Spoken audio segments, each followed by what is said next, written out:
क्या कर लेंगे। 370 की बात करते हैं और कभी भी अगर वो 10 दफा भी हिंदुस्तान के प्राइम मिनिस्टर बनेंगे तो 370 को नहीं छोड़ सकते। 370 को तो निकाल ही नहीं सकते। मैं चैलेंज कर रहा हूँ जी, मैं अच्छा, चैलेंज कर रहा हूँ 370 हमेशा धोखा दे रही है बीजेपी अपने वोटर्स को। 370 कहकर 370 का नाम लेकर 302 हो गए, मगर इंशाल्लाह ताला आइंदा 5 साल के बाद 9-2-11 हो जाएंगे। 370 जब तक कांग्रेस पार्टी का वजूद है तब तक 370 भारतीय जनता पार्टी 200 साल हुकूमत करेगी तो भी वो हटा नहीं सकती। जम्मू कश्मीर की भी डेडलाइन होगी पूरे मुल्क को कि जो हमारा एक्सेशन है, जिन शर्तों पे अगर उन शर्तों को खत्म करते हैं तो जम्मू कश्मीर का रिश्ता भी मुल्क के साथ खत्म हो जाएगा। We have held that Article 370 is a temporary provision. आज कश्मीर और देश के बीच आर्टिकल 370 की वो दीवार गिर चुकी है। अनुच्छेद 370 पर सुप्रीम कोर्ट ने मोदी सरकार के फैसले को सही ठहराया।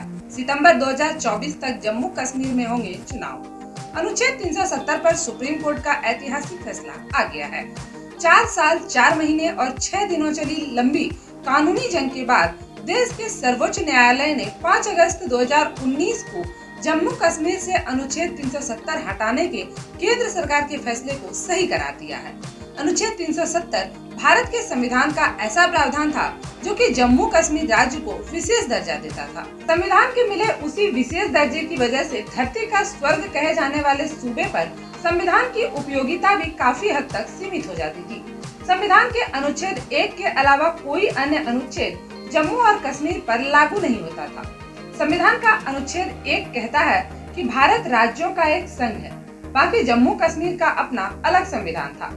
वैसे तो अनुच्छेद 370 भारत के राष्ट्रपति को यह अधिकार देता था कि वो जरूरत पड़ने पर किसी भी बदलाव के साथ संविधान के किसी भी हिस्से को राज्य में लागू कर सकते हैं, मगर यहाँ भी एक शर्त थी कि इसके लिए राज्य सरकार की सहमति लेनी जरूरी है।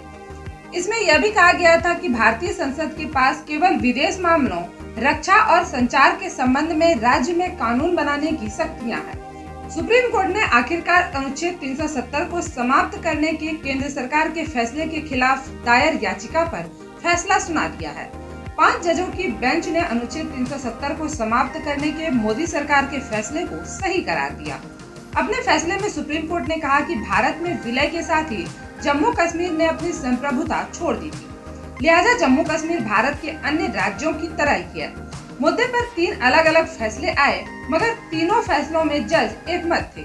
सुप्रीम कोर्ट के फैसले को ऐतिहासिक बताते हुए जम्मू कश्मीर बीजेपी के चीफ रविंद्र रैना ने कहा कि उम्मीद है कि इसको लेकर राजनीति नहीं होगी। इस फैसले को लेकर कई राजनीतिक दलों के नेताओं ने अपनी प्रतिक्रिया दी है, जिसमें कई नेताओं ने फैसले की सराहना की है तो कईयों ने कड़ी निंदा भी की।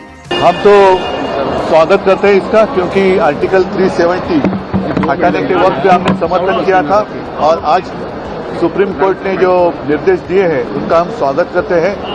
उम्मीद यही करते हैं, आशा यही है कि जो दूसरा आदेश उन्होंने दिया है कि नेक्स्ट सितंबर तक वहाँ चुनाव होने चाहिए, तो वो भी चुनाव जल्द से जल्द वो हो जाएंगे और वहाँ की जो जनता है उनको खुली हवा में मतदान करने का अवसर मिलेगा और मिलना चाहिए। और साथ ही साथ ये तो बात हुई कश्मीर की, तो साथ ही साथ इलेक्शन लेने के पहले जो पीओके है वो भी अगर इसमें आ जाए तो पूरे कश्मीर में चुनाव हो जाएगा और कश्मीर अपने देश का जो एक हिस्सा है वो बरकरार रहेगा। मेजॉरिटी जो लोग कह रहे हैं, अब कॉन्स्टिट्यूशनल मोरालिटी की आज जीत हुई है और मेजॉरिटी मोरालिटी की कामयाबी हुई है। इसमें कोई दो राय नहीं है कि कश्मीर हमेशा से भारत का एक अटूट हिस्सा रहा है, बट अटूट हिस्सा जब हम कहते हैं तो उसका जो रिलेशनशिप है यूनियन से, उसको तो आप डिनाई नहीं कर सकेंगे।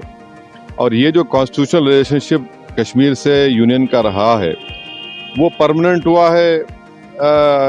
जो कॉन्स्टिट्यूंट असेंबली डिसॉल्व हुई है कश्मीर की, सुप्रीम कोर्ट ने कहा कि जम्मू कश्मीर से अनुच्छेद 370 को हटाना संवैधानिक रूप से वैध है। इस तरह से सुप्रीम कोर्ट ने साफ कर दिया है कि केंद्र सरकार की तरफ से उठाया गया फैसला बिल्कुल ठीक था। चीफ जस्टिस ने कहा कि राष्ट्रपति के लिए यह जरूरी था कि वह जम्मू कश्मीर की संविधान सभा की सिफारिश के बाद ही 370 पर कोई आदेश जारी करे। अनुच्छेद 370 को बेअसर कर नई व्यवस्था से जम्मू कश्मीर को बाकी भारत के साथ जोड़ने की प्रक्रिया मजबूत हुई है। चीफ जस्टिस ने कहा कि जब राजा हरि सिंह ने भारत के साथ विलय समझौते पर दस्तखत किए थे, तभी जम्मू कश्मीर की संप्रभुता खत्म हो गई थी, वह भारत के तहत हो गया। साफ है कि जम्मू कश्मीर भारत का अभिन्न अंग है। भारत का संविधान जम्मू कश्मीर के संविधान से ऊंचा है। अनुच्छेद 370 एक अस्थायी व्यवस्था है।